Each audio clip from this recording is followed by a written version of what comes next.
in Norway, and he never ever um, felt comfortable in any of them. Um, I have to say that our son is he is on the autism spectrum, which kind of makes it difficult for him to be in large groups of kids, much noise and all that. He kind of pulls away and stays by himself. He's he loves people and he loves kids, but he just doesn't necessarily connect with them the way that other children do. So it makes it a little bit difficult. So we found out that the school environment, which is obviously a lot stricter than kindergarten and nursery ever was, um, it just it he just wouldn't thrive. Um, so we've been uh, homeschooling and unschooling and world schooling. We call it a little bit different things depending on where we are and if we're traveling or but he has blossomed because of that. He might never be a professor, but I don't necessarily think that people necessarily need to be professors to succeed at life. Um, it's more of a life learning kind of thing. And But you hear and that he's a all the happy time, boy. don't you, from the people that have what you would call successful careers, I suppose, is that they might be successful in the career and they might be successful in the terms of money that they have, things that they have, things they own. Mm, But at the end of the life, how many people have said, it all meant nothing, really. mm, You haven't got your health exactly. and you haven't had the happiness and you've spent your time, you've missed out on the joy of life because you're too busy striving for that end goal. Mm, Um, mm. there's so many people who said, actually, this isn't what life's about, is it? No, it's not. And I think that's the reason why. I mean, over the years, I was in my teenage years. I was a very I was the good girl, always kind of never really pushing the boundaries, and I think I somehow became slightly addicted to being praised and acknowledged, and I couldn't do that by being who I really was basically um, um, a, a rebel. I wanted to change things. I wanted to say what I meant and all that, but and I did when I was really young. But somehow, somewhere along the line, along the way there, I was I taught myself. I wasn't really trained into it, but I taught myself to conform and to be the good girl and to be um, agreeable, and follow the rules, and all that society expects you to do. Um, and but at the same time, I must have dimmed my own light quite a bit. Um, and uh, and now I'm in my mid 40s now. Now I'm starting to not care about what other people think anymore, and to basically, I'm not here for other people to be pleased with me. I'm here for me to be happy and you know thrive. Yeah. And I can't do that pretending, trying to be somebody else, trying to live up to somebody else's standards. I just can't. And it's taken me half a lifetime to kind of really come to terms with that, even though I might have known years ago, decades ago, that I would like to release that need to please. um, but it's easier said than done. You want to be yourself, but you're so um, kind of locked into the system that demands that you actually do. do what you're expected to do and follow the rules, and you know. But I'm done with it now. I really am. I really am, and it's very liberating. Very liberating.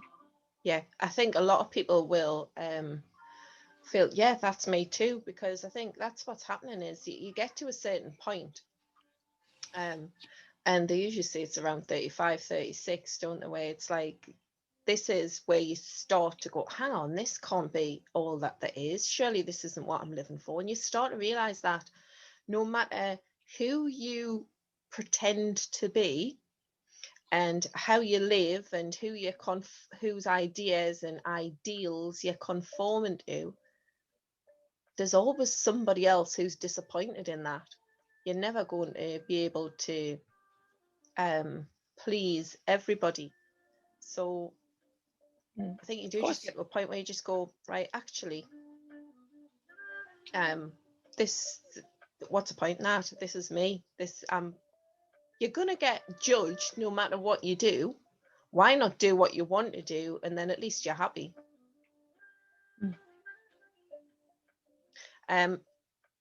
Susan, you know, Sue, Kiki Sue from the I can retreat see that my has put. Can you see? Can you see comments? Yeah. well, I could on my phone, but it seems like my internet. Yeah, I'll have a look again. I'm She getting said she told that my internet connection is unstable. right. Well, she says you're looking great and you're living the dream. Virag says we often learn to hold ourselves Oh, back, especially if you're sensitive or an empath, unless you're in a rebel. It definitely. is the point of the shite. Absolutely, it is. It's just, and for some people, it takes a hell of a lot to get to that tipping point. For a lot of people, I say this a lot when people have lost somebody who they love. Death tends to do this to people, doesn't it? So people say, right, that's it, life's too short, this person died, they never did what they were meant to do.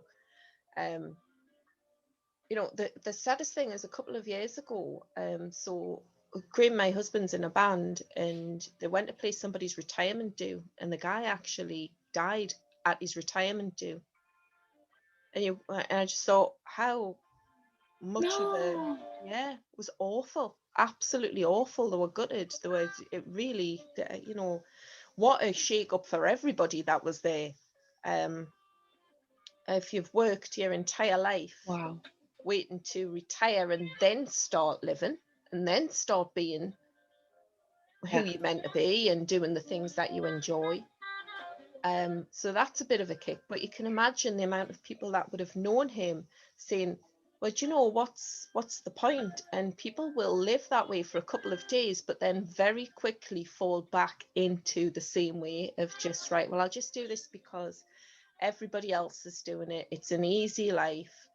And you start living by those thoughts and those emotions and those programs that you've always done, because it feels to some people as if that's safe, and they'll say this feels right. And it's not that it's right, it just feels comfortable. You know what that is. It's the known, it's the familiar to you. But like Virag says, what's interesting is that if you just go, right, I don't know what's going to happen by being me, because I've never done that before. Thanks, son. I've never done that before. So if I'm going to do this, I need to just stick with it and surrender to just whatever happens, but at least I feel all right in here. And for a lot of people, it takes a cancer, an illness, a death, to lose your job. There's always some sort of big event. But what happens then is you're then thrown into stress. So it's much harder to do. Whereas if my goal is to help people realize way before it's got to that point, actually, that's not who you are. That's not what you came here to do. And I want to see more of who you really are. There's enough kind of clones, robots about, everybody, you know, doing what they think they should be doing and not living their life. And that is so sad to me. Yeah. Yeah. Oh yeah, definitely. And I mean, I have such can you hear me now? Yeah, I can hear you. Yeah, okay, brilliant. Um I have such faith in the human potential. I think we're capable of uh, amazing things if we just learn how to actually have confidence in ourselves and believe that we can, and that we are good enough, and that we are worthy. I mean, we have a society that's basically built on telling us that we're not Hmm. good enough, or we have to strive for better, or we have to um, do better, or we have to look better, or we have to buy this or buy that, or to be Because can happy. you imagine Um, a world where people felt happy with who they were, they felt enough, they knew that just them shining their own unique light was all that was needed? Can you yeah. imagine a world like that where you could be any shape, you could be any color, you could be any size, you could have any job you wanted, you could express yourself creatively in whichever way was right for you? Mm. What Oh would well. what would the world be like? Who would miss out, Lisa? Well, I think that it sounds lovely, and actually I'm call it naive enough, um, or innocent enough, or whatever, to believe that that's possible, that Yeah. that is where we're going. Um, but we need to, for that to be possible, all these societal structures that are set in place to keep us in our boxes, they have Mhm. to fall. They just have to fall for us to be able to build something new, something which is aligned with who we are at the core, of, of being human. I mean, we're not just flesh and blood. We're so much more than that. And Mhm. and I mean, the way you teach, with all the potential that we have in our minds, and the potential that we don't use because we were never taught that we have that we actually possess that potential and that ability. We were taught that we are very, very small and insignificant, and I just don't believe that's true. I really don't believe that's true. But we need to start from the children are small, uh, but basically from they're born, for them to to to give them the ability to just live the way they were supposed to live, Mhm. and instead of trying to conform them into something that doesn't suit them, and by through doing that you dim their light and they lose their creativity. Watch Sir Ken Robinson if you haven't, on TEDx, no, TED Talk. He's probably the most That's probably the most famous TED Talk ever. It's called "The Schools Kill Creativity." You search that; it is amazing, and he's a professor. So but just what he says about, there's not necessarily nothing wrong with schools, but the system to try and conform all children into the same box, it might suit 5% of the children, but what about all the other 95% that it doesn't suit? They become disruptive, they become looked at as troublesome or lazy or whatever, when their creative genius might be in somewhere in a completely different field, and they will never be able to um, you know to pursue that, or to even find that talent, because there is no alley for them to go to find that talent. That's what's so sad, that Yeah. the system we have today is just it's built for a very, very few amount of people, and all the other people kind of falls between the chairs and has no support. Yeah. And we It's we, we need a different system. Mhm. We so do. Um, Susan says, I've done exact basically just that. Doesn't matter how old you are, live your life to please you and nobody else. That's it. And people say, I've had this with a lot of people that I've either worked with or I've had conversations with over the past sort of 6 or 7 years, I would say. And people said, well, I'm too old to change now. There's no point now. I've been this way for 75 years. There's no point in changing now. And I'm like, no, because you could have another 25 years of just having the best time. You could make up for it all now.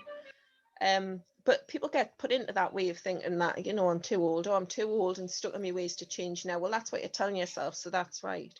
Virag says, oh, that's so heartbreaking. This is the lie about our current system. It's set up for putting off joy. Of course it is, because if you feel like you haven't got that, if you haven't got health, you haven't got joy, it's always something that you have to strive for.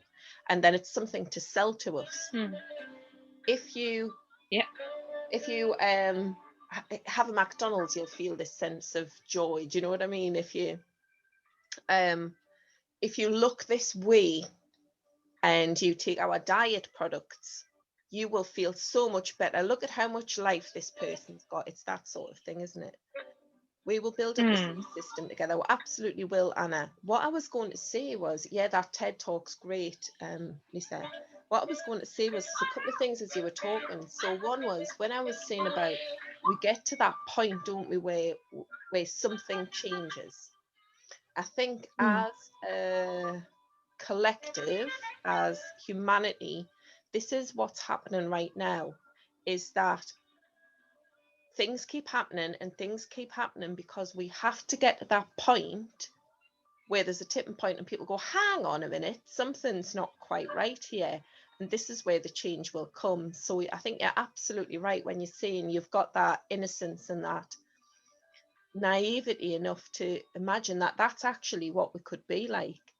And when people realize who's funding who's benefiting from keeping us small, from keeping us in boxes, from causing division, from making us think that we're not enough, and to create this feeling of lack, no matter how much you have.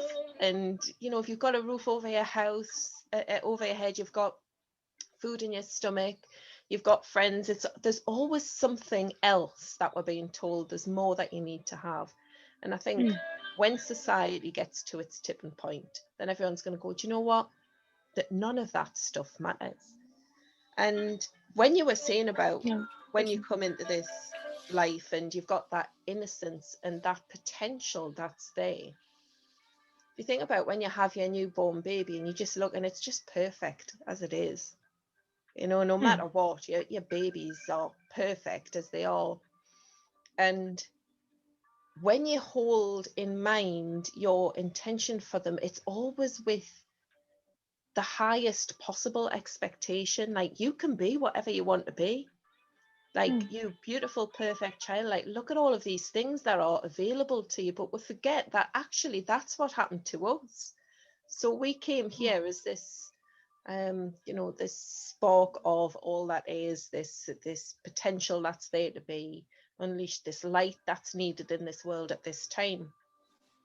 And what could we have been before all of these experiences and things happened to us that made us think that we had to kind of fit in or act a certain way? All of that, all of those experiences and all of the school system and everything like that kind of knock all of that out of us, don't they? Yeah, it does. Yeah. It does. Rag said, sorry, were you going to say something there? No. Well, I'm kind of just feeling into if something wants to come through. But yeah. No. Virag says, not sure who said it, but we really need to build the alternative rather than helping these structures collapse. That's it. Never too old until you have no breath in your body. That's right. Jay says, yes, Lisa. I don't know what that was too, but Jay's agreeing with you with something there. So, yeah. Thanks, Jay. Yeah. I think what Yeah. Parag's saying is so important, where it's not, we can do something now. We don't have to wait for things to happen. If you realize that now, No. that there's an alternative way of being, then really all we need to do is to start behaving in that way, and to start acting that way, and to start putting things in place regardless of what's going on around us, you know. Absolutely. So I mean, we've started doing it already, things like swapping skills in the community. Mm. The skills that I've got, what can I swap them for? You know, setting up groups and just like, right, well, I'm a plasterer. You know, I'm quite happy to swap my time for your time in mentoring sessions or something like that, or whatever it might be. To get out of that way of being, instead of falling into the trap of what's going on. It's our job to remind ourselves, I think, every single day that we do have choice. And it's no good just saying, yeah, things need to change, and looking for somebody to do something, because we are the somebody. We are the people that we're waiting for. Of course we are. It's up to us. Yeah. Mm. Yeah. I think that's one of the things that I always come back to, is that like you just said, we are the ones we've been waiting for. We every person on this planet has free will and free choice, and we were born with that, whether we believe it or not. And somebody said just the other day, if you're um, if there's something in your life that you're not happy with, but you're not changing it, well, then you're choosing it. You're actually choosing it. Absolutely. So, and that is a choice, and that's choice. That's your right to have that choice. But it's no good sitting, even though, and that every choice can be difficult. It can be difficult to make a choice, but if you want things to change in your life, then you're going to have to start making new choices, even if they're only small every day. Because if you choose the same thing every day, your life won't ever change. You know, it won't. You have to make a different choice to get somewhere different. And we have that option, even if it's just a tiny thing we change every day. We're still moving somewhere else, you know. Yeah. I think, And I think a lot of the work that I do about it being really habitual. We're habitual creatures as human beings, and it's just a habit that we're in, and that is yeah, the key to a lot of change. I know in like the Meditate Your Way program, or any kind of practice really that people do, if you just make a small change and do that tiny little thing consistently, that then becomes the new habit, and the old one falls away. You're forging a new pathway. yeah. You're creating a new way to think and a new way to be. And it's that cycle of like how you think and has an impact on how you feel, and that informs what choices you make. That the choices that you make inform the experiences that you have, and it's the experiences that are creating that knowledge and that wisdom. So the more that you choose to do something, the more you're going to see, actually, because I didn't get up and do the same old thing every day for an easy life. Well, it's not really easy because you weren't happy in the first place, but if you were to just choose one thing, so even if you were to just say, right, from now on, I'm setting my alarm 10 minutes earlier, and I'm going to do a little meditation, and I'm going to set my intention for the day, pretty soon that becomes your normal thing to do, rather than waking up and going straight on to your social media, or onto the news channels or whatever it is, to see what's happening externally. It's up to us to realize that actually the more we start being authentic with ourselves, it's as well, I think there's part of it is realizing the bullshit that you tell yourself, realizing that actually that is not true. I'm saying I can't do this, I can, I'm just choosing not to. So yeah, that's right. It's whatever you're not changing, you're choosing, because it's it's just the way And it that is. goes for me as well, by the way, because I choose to not do things sometimes, but I can't blame someone else I for do my life all not the time, changing. Yeah. all the time. So And we all do that. yeah, I was talking to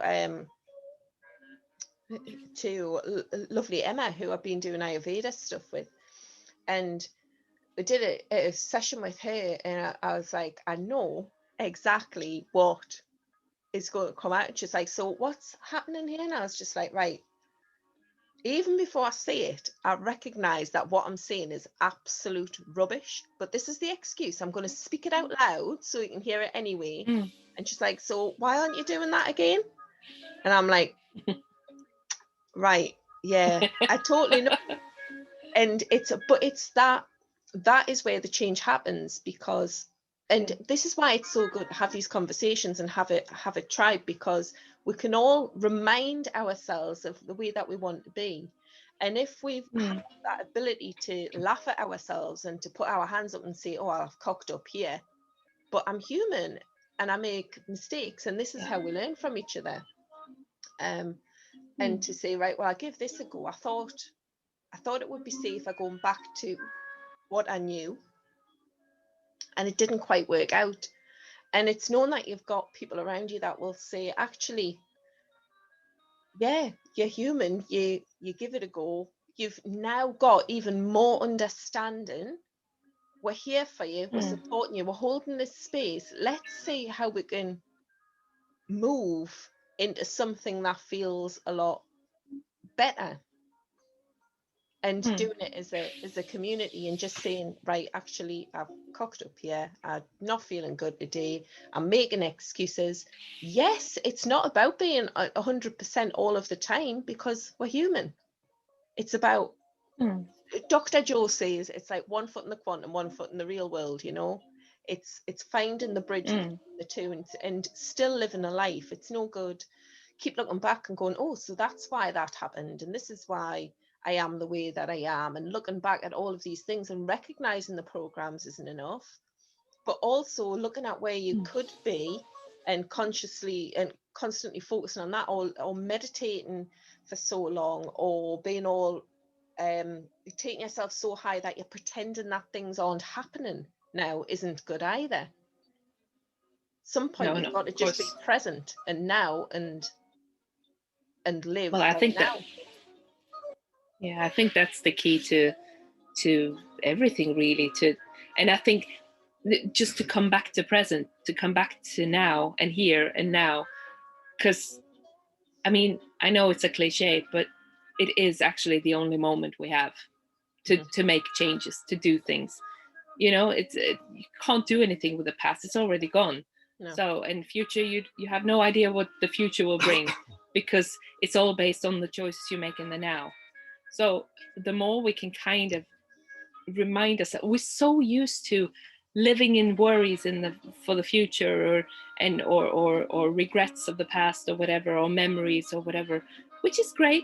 You learn from that too, but I think the more we can come back to the actual now, um, is where our power lies, because that's the only time there really is to change, or to move forward, or to choose the way you want to be. It's the only time there really is. And it I mean, sages have said that for millennia, obviously, that come back to the now, being present and all that. But it's true. It's true. It's the only time there really is, when you think about it.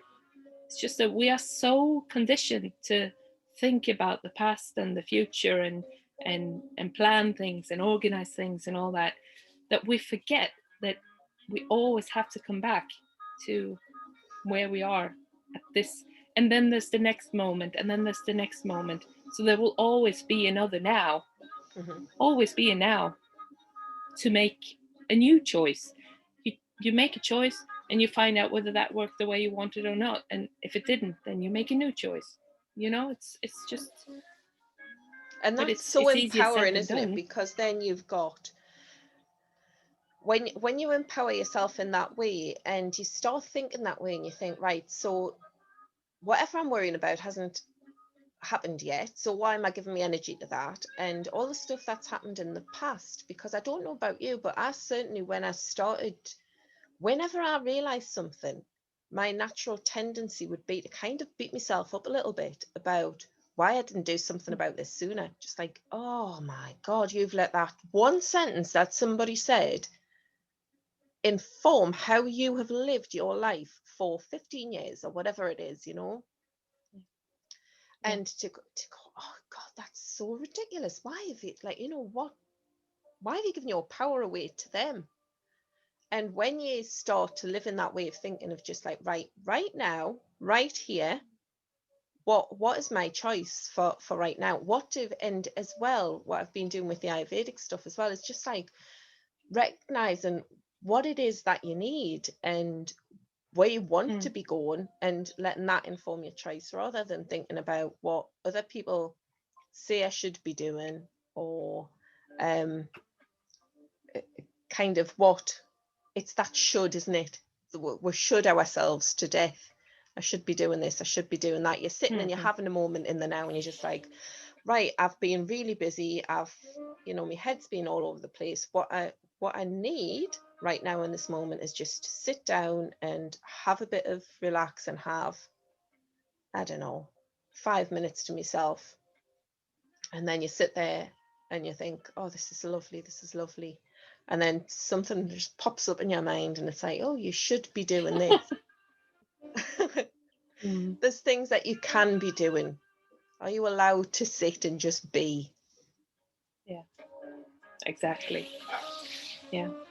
Shoot ourselves to death. That's a really good expression, actually. That is really good. Yeah. Yeah. I've been known to doing that a lot in my life. Yeah. Yeah, we do. We're just like this is what everybody else is saying. Virag saying, thank you, Lisa. You were speaking to me. And also, you ladies are on fire today. It's as if you are in my head. Yeah, because we're all connected. This is the thing. I think this is why we felt that it would be just a good little experiment. This is what you've got to do in life, isn't it? Just try and see what works. And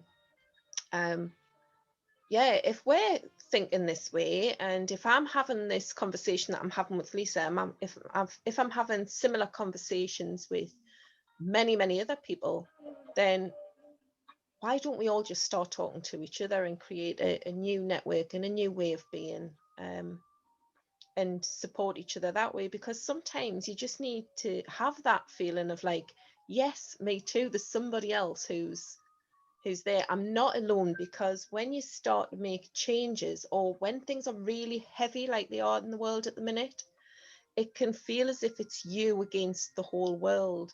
And reminding yourself that actually, no, there is good out there. Having a look, if you must look at some news things, have a look at like the good news sites, the news sites that only show good, uplifting stuff. And reminding yourself that there are more good people out there than what we think. But I think what we hope to do is to empower those people to actually start speaking up and start living in the truth, and just saying, hang on a minute, this doesn't feel right to me. This is me. This is what I feel. And I am not responsible for you buying into whatever it is that's keeping you unhappy or miserable or unhealthy or whatever it might be. I'm here. I'm a safe person to talk to, because I'm just going to be me. And if I muck things up, then that's all right. I'll just admit and I'll just say I've mucked this up. But it doesn't. It's about unconditional love and unconditional trust, and just showing up as who you're supposed to be, I suppose. Absolutely. Yeah. It's all we can do, really. I mean, the thing is, you're the best, whoever you are, whether it's you, Kaz, or whoever you are out there. You're the only person who can be you, who can be really you, and whatever you brought to this earth to share. you're no good being a second best someone else. You really are not. You'll never be you'll never reach your highest potential by trying to be someone else. You just won't, because that's their path to walk. It's not your path.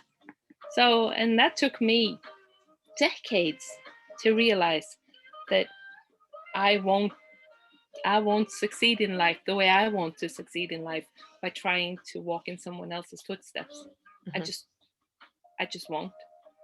It's because it's not really me. It's not, and that's why for many many years I actually felt like a fraud, even though I was successful, I was doing good, and you know doing my very best, but I wasn't being true to me, and therefore I felt like a fraud in the world, and I was wondering when people were going to see that I was a fraud, you know, and that's a sad way to live. Yeah, I think so many people have that, don't they? Imposter syndrome, and it's just like, well, who am I to be doing this? And I'm saying this. So especially people who do this kind of work when you're working with other people. And the thing is, in order to recognize that there's a different way of being, you've usually lived through a lot of stuff. You've usually had a lot of experiences, and you've usually made a lot of mistakes. And I've definitely made a lot of mistakes. And I Me will too. continue to do so, because that is how you learn. We're not, there isn't a way to get through life without trial and error, without trying something and seeing if it works, and if it doesn't. um I just find it really interesting that, sorry, I'm just listening because I don't know if he's taking the dog out or whether he's leaving the dog there. And it made us lose my train of thought. I'm sure it'll come back to us. Julia says, so grateful for your chat today, Kaz and Lisa. I woke up with anxiety for some reason, but listening to your chat has totally released it. Yeah, so if you're Oh, how sensitive, lovely. I know she's lush, isn't she? I finished a book yesterday. It's down here somewhere. Which one Um, is that? so our Julia has written a book, and it's kind of about is it there? A Life Less Ordinary, available on Oh, Amazon. how lovely.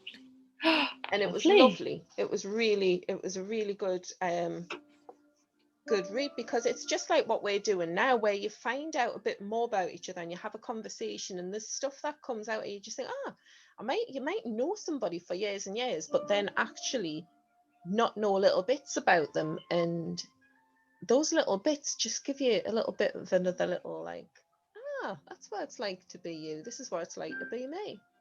And you have a little bit of a chat. There's always something. It might not be the same experience, but emotions you can connect with, isn't it? And that vibration and the energy around a certain situation, you think, it, that's good. And you realize it's that thing of just like, is anybody else? And I think that's what a lot of people are anxious about at the minute, is you can feel the weight. I think this is what I was going to say before. You can feel the weight of everything that's going on out there at the minute. Even if we don't know what's actually going on, we can feel the weight of it all.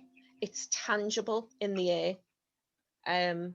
And sometimes you do wake up and you're just like, something's not quite right. And all it is you just, some part of you is buying into whatever is going on for everybody else. Whereas if you just do that thing of just like, hang on a minute, what's going on? No, actually, I'm all right. The world's a great place. It's okay. It's safe to be here. It's safe to be me. Where am I? I'm here in my body. All is well. Everything's okay. If I need to talk to somebody, here is somebody who I can talk to. There's somebody safe who loves me unconditionally and is going to be there for me no matter what. And I think that's been a great thing about the last year or so, is that you really find out who is there for you. Not necessarily who, it doesn't have to be people who have the same beliefs around what's going on for you at the minute, but you know who's, I think there's a real ramping up in the feeling of love. For me personally, anyway, I think it's become very apparent where people I would never have known about before have Hungry, buddy? appeared in my life, and it's been great. Yeah. There was something you said before the kind of, or when you showed the book that Julia has written. I have to say thank you to Julia. I have obviously not read that book, but you kind of inspired me now, because I've been pregnant with a book for, I don't know, it must be the longest pregnancy on earth. Years and years and years and years. I don't know if any animals are pregnant that long. Yeah, I mean, like we just said, make choices. If you do make the same choices every day, nothing changes. So maybe you just inspired me to push forward on that book a little bit. Thank you very much, Julia. Yeah, there are no accidents. You hear what you need to hear, and it's important. The more that people talk in this way, you can pick up on certain little things, and you go, oh, actually, it's that me too thing again, isn't it? It's like, yeah, this is true for me. And I know from going to the Dr. Joe workshops and things like that, and the way that he will describe it is, he says it's kind of like breaking the 4-minute mile. It's when somebody's done it once, then very quickly they've kind of left the footprints for other people to follow, and just like, hang on a minute, if they can do it, then so can I. And it's changing that way of thinking from how we've been conditioned to just like put a negative spin on things, and for our power to be, or the power to be outside of us, instead of us having that within. And if you were to look at somebody who particularly doesn't, there's nothing different. I mean, everybody's different, but there's nothing that would make them so special that it couldn't happen for you. So when I was saying before, the miracles that you see, and the work that Dr. Joe does as well, with it all being around neuroscience and quantum physics and all the new sciences, and the research is very valid and up to date. And you can witness with your own eyes instantaneous changes in people. And I personally, I said before, I'm shoving bits of bread in my mouth. I had gluten intolerance for years, and I kind of healed it like that, and wow, there's so much joy and so many miracles and so much potential to be had out there if people tune into that way, isn't it? It is like that analogy of the radio frequencies, where we're all we're all like a radio receiver, and there's frequencies being transmitted, and we can't see them, but we're tuned into a certain channel. And all we need to do is to go, actually, I'm tired of listening to classic FM. I want to switch up to whatever it is. And it's just fine tuning the way that you're being and the thoughts that you're thinking, and catching yourself, and you think, oh, hang on a minute, I wasn't going to do that anymore. I'm going to choose a different way. Exactly. And tuning into something completely different is going to change your experience of everything, and your life's going to change for the better. Julia's just saying you can do it, Lisa. Hey. And she says, Thanks. I totally agree, Kaz. I'm feeling so much love at the minute. I do think that that's the thing, is there's so many people fighting for humanity. My personal belief is humans, this is why things are happening as they are now, and at the speed that they're happening at now, is that it's not a new thing. I don't think that the that human potential has been realized, and how awesome excuse me, we are. I think the reason why we have the school system we have, and the reason why our potential isn't supported and our creativity isn't supported, is because it doesn't serve big companies. I think there's a lot of greed out there. Sorry, I'm just choking on nothing. Bless you. Bless you.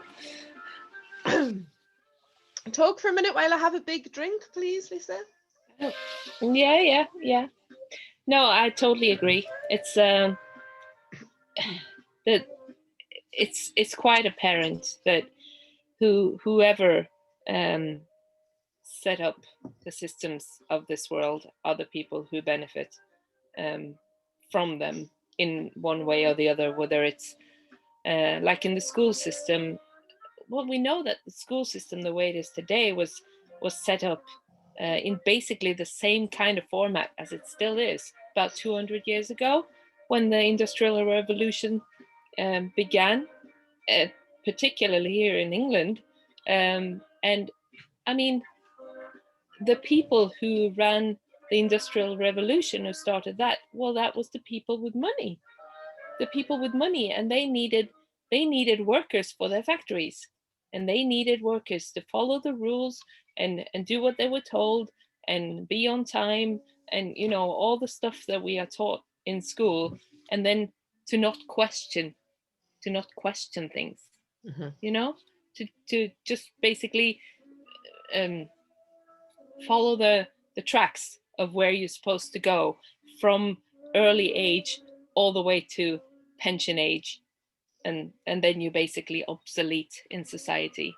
Well, I don't believe that's true. I don't believe I mean, if you have a job that you love, that's great, no matter what it is, whether you pick litter or you work in an office or you sit behind a till in a supermarket or you have your own business. It doesn't really matter. If you love your job and you do it well, and or if you're content, it doesn't matter what you do. You can still shine your light, even if it's not your profession, even if it's not your job that you are paid for. We're all lights on the earth, and we shine our light no matter what we do. Um, but we have to believe, we have to believe uh, in our own inner flame.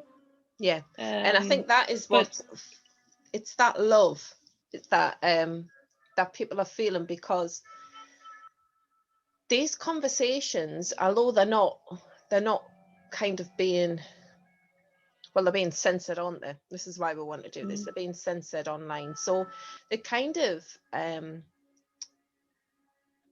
it's been a long plan, I suppose, is the word, and to get everybody onto this way of being, so kind of divided everybody, put them online, but then censor what they can say online. So these conversations aren't being had, because it doesn't serve them and their purpose for people to be happy and to feel like they have enough and to feel that sense of joy and just a love of beingness, just being me, and that interconnectedness and all of that sort of thing. It doesn't serve them at all. So yeah, no matter what's kind of going on at the minute, that connection and that sense of there is other people out there fighting for us, because sometimes it can feel pretty hopeless. But if we know that there's other people that feel the same way, if something really terrible happened, I don't know, some natural disaster, not talk about anything else, but even if it was just like a big natural disaster, I would hope that humanity would still, you see this all the time, don't you? Something tragic happens and all that matters is that people pull together, and people just want to see each other safe, and suddenly we go back to what we are, which are loving, compassionate beings who have this innate sense for community and strive to help each other. We're not born into we don't belong to anybody. So the system that you were talking about, where that you know, the creating workers, we don't belong to anybody. I mean, even having my own kids, it's not like they're not mine. Like, I'm blessed to be their parent, but they are their own person. They don't belong to anybody but them.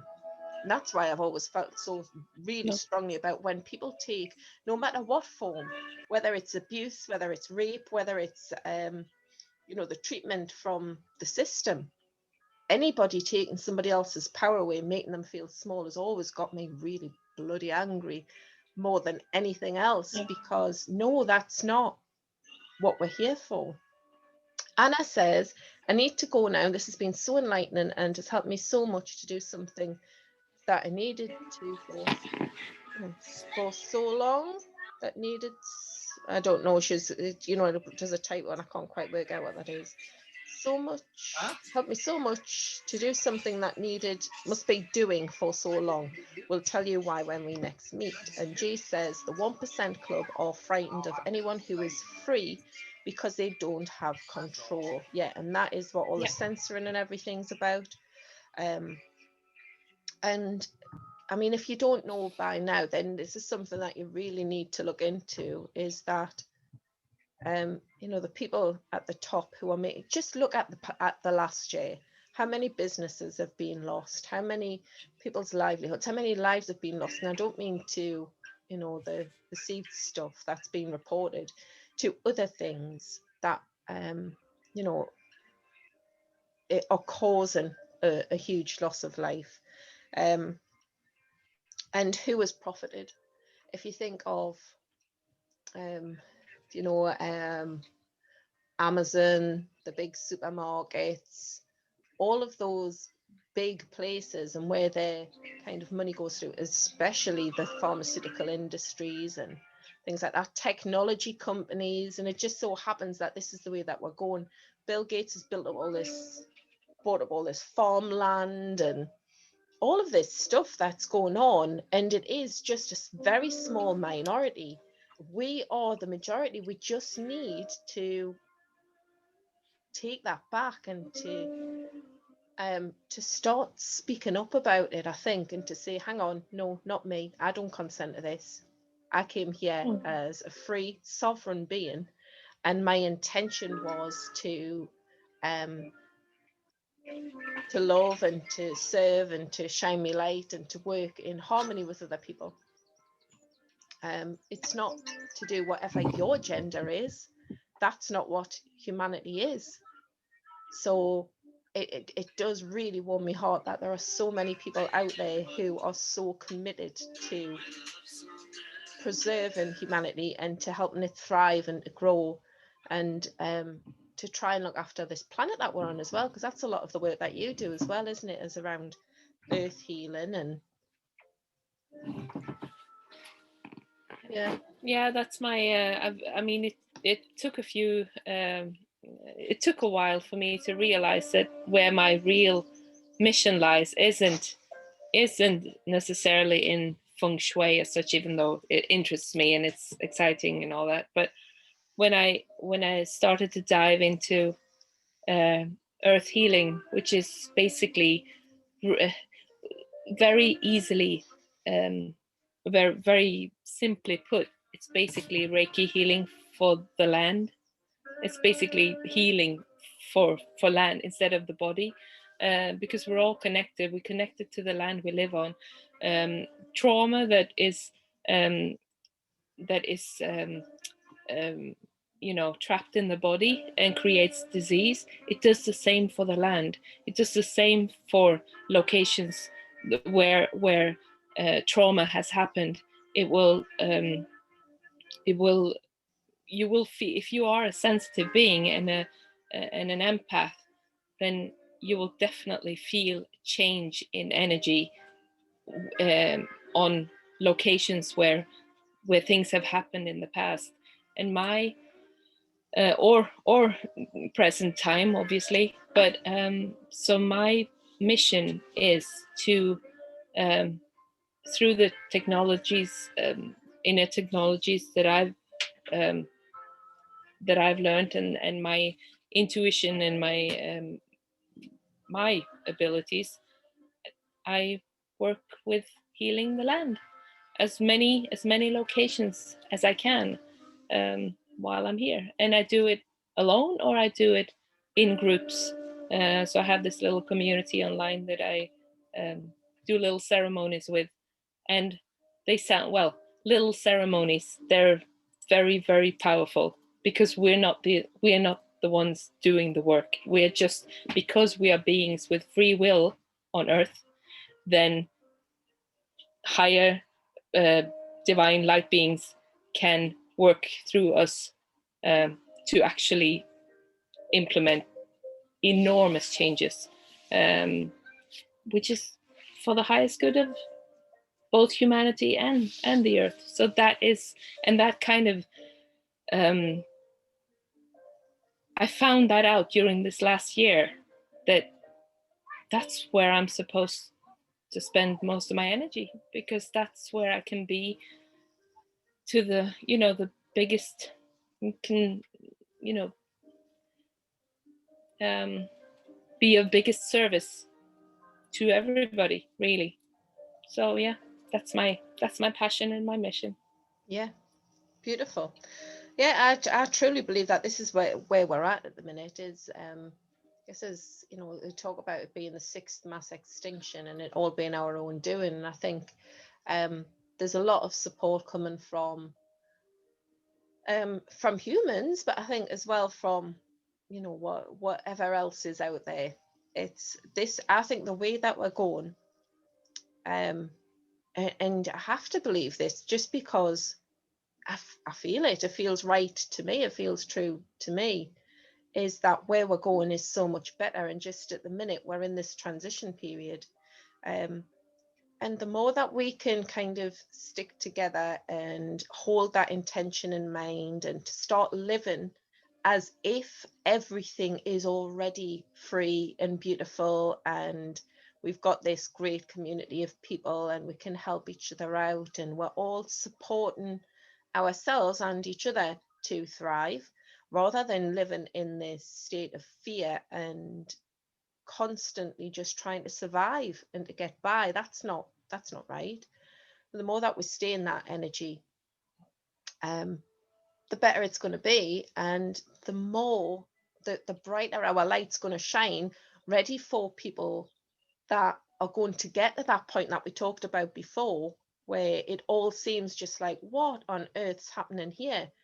And you become aware of the lies, and the corruption and all of the stuff that, it's like that veil being lifted, and then you're going, whoa, it's like the Wizard of Oz, isn't it, where you're just like, hang on, that's just it's just a pathetic little old man behind a curtain who's doing all this. I'm not listening to you. There's this other way of being, and I see that now, because I see my friends, I see these people living in that way, and I see that regardless of what the news is telling me or social media is telling me, regardless of all that, I feel that love from the connection of the people that are around me. So I think that's great. I'm going to read out this. Jay says, bloody love you girls. I bloody love you too, Jane. I miss you like mad. Virag says, had this convo with my son this morning. He is my son, but really my partner on this journey called life, my traveling buddy. I need to speak to you both about a specific project. 3 lovely hearts. We'll reach out later. Interesting. Lovely. Look forward to that. Wonderful. You're keeping the best part to the end for the hardcore folk. Who is responsible for the previous 5 mass extinctions then? Asking for a friend. It's a rhetoric question for you two, obviously. Yeah, but this is what it's about. It's it's a knife edge, isn't it? It could go 2 ways, and I think this time last year I was like, oh, which way is it going to go, and which side is going to win? It's like a battle between good and evil, isn't it? It's that sort of thing. And now I have no doubt that the light's already won. And this is just the stuff that's playing out. This is kind of like it's all playing out as it's supposed to, I think. We're releasing all trauma. That's what we're doing. That's what's playing out. We're releasing all collective trauma. Yeah. And it has to be seen to be released. So it has to come up to the light to be released, so that we can lighten the frequency of the whole collective human plane. Of course, because as we said before, that's what I with believe, your anyway. personal journey on a one person level, how are you going to make those changes if you don't know that those changes need to be made? And this is what's happening now, is all of these things are being brought to our attention. So it's like when I was saying about recognizing the bullshit and then going, hang on a minute, that's not right. That's what's happening on a global level, isn't it? Yeah. Is that everyone needs to just go, right, okay. Jane says, hi, Kaz, spoke with a medium on Sunday and he says we'll get through this and it'll be a much better world. Yay! Varag says, agreed, Earth Angels. And Julia says, love is winning. There is no other way. Absolutely right. Exactly. Yeah. That's why we're all here. That's it. Well, I've really enjoyed this first.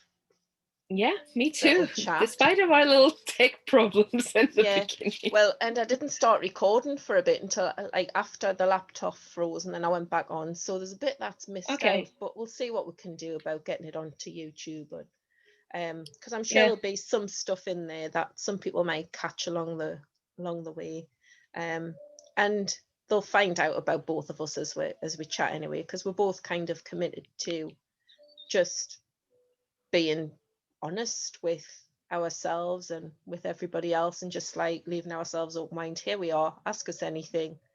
What can we do? What do you want to talk about? But any suggestions that people have for topics that we could talk about, or things that you want to hear us speak about, or if you want to find out more about certain things, then we'll come on and do that. I guess what we could say is that our plan was to start with talking about the importance of speaking our truth, not just our truth but everybody's truth, even if your voice shakes, like the saying goes, and the courage and the bravery that goes with being honest and truthful, and we, like we said, we all have a part to play in what's going on in the world right now. And you didn't incarnate into the earth plane, especially this lifetime, to play small. You just didn't. Nobody did. And everybody's needed. So yeah, I don't know if that will be our next conversation, or if that will just continue on from where we are now. Yeah, I do. Unless you guys have any other suggestions. Yeah, I think that's a good place to start. Speaking your truth will be the one that we'll do next week. But what it made me think of when you were talking there is like, those of you who know me know that I am totally tone deaf. I can't sing, but I love to sing. And a couple of years ago, we went to Spain for my friend's 50th, and we went to a bar, and I was talking to a girl, and we were just chatting about stuff that she'd done. She's like, oh, terrified of karaoke. And I went, I am too. Shall we do it? And she's like, I couldn't possibly do it. And I was like, well, let's just do it. So I just went and put my name up, and then we got up and we sang. And at the end, she was just like, oh my God, thank you so much. You've got no idea. Like, if I can do that, I can do anything. And that was what came up. It's just like a sharing your voice. Brilliant. But the little thing that is important, I think, when I was thinking of that is, you spend so much time thinking, I don't want people to hear what I say in case it offends, in case it's not what they wanted to hear. But actually, when you do speak up and speak your truth, everybody else, hi Derek, You need one of those nose hair trimmers. Sorry. You know what she said? What? You need one of those nose hair trimmers. I've got one for my balls. Yeah. No, I'm not going to say that. Oh God. You know yeah, what he said? but nobody, uh, you know, if you just be who you are, then people are just like, oh, right, that's what they sound, that's them. And then they get back on with being them. And that paves the way, because me getting up and singing terrible helped somebody on another table get up and go, do you know what? If she can do it, I can do it. And that's what we need. We need to start a love revolution and just go, right, this is me. This is who I am. This is my truth. What's yours? Let's have a conversation instead of shouting at each other and, you know, all the rest of it. So yeah, I think Speak Your Truth is a great one to start with. Thank you for chatting with me. Give Derek and Benji a hug and take one for yourself. Yeah, thank you. And you and all, you know, so much love to your family. And Freddie, can you see his face now? Oh, I'll go back on. I'll do a little live with him when I go downstairs and show him. He looks amazing. He doesn't look as tiny as I thought he was going to. Oh. He looks really tall and lanky, but you can see him, and he's gorgeous. You can see his little face, and it looks like his tash has been all, you know, like a handlebar kind of tash. He looks hilarious. Oh, he's so lush. Yeah. So I'm going to go and see him now. now. Shall we just, love you and leave you. And thank you everybody for watching. And we'll see you next week. Yeah. We'll come, you know, we'll put the time and date up when we know a little bit more. And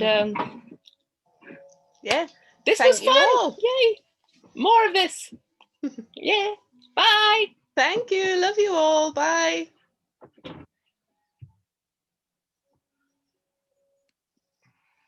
Right. Let's have a look. I'm just going to hang about to see if we've actually gone. Right there. We're off.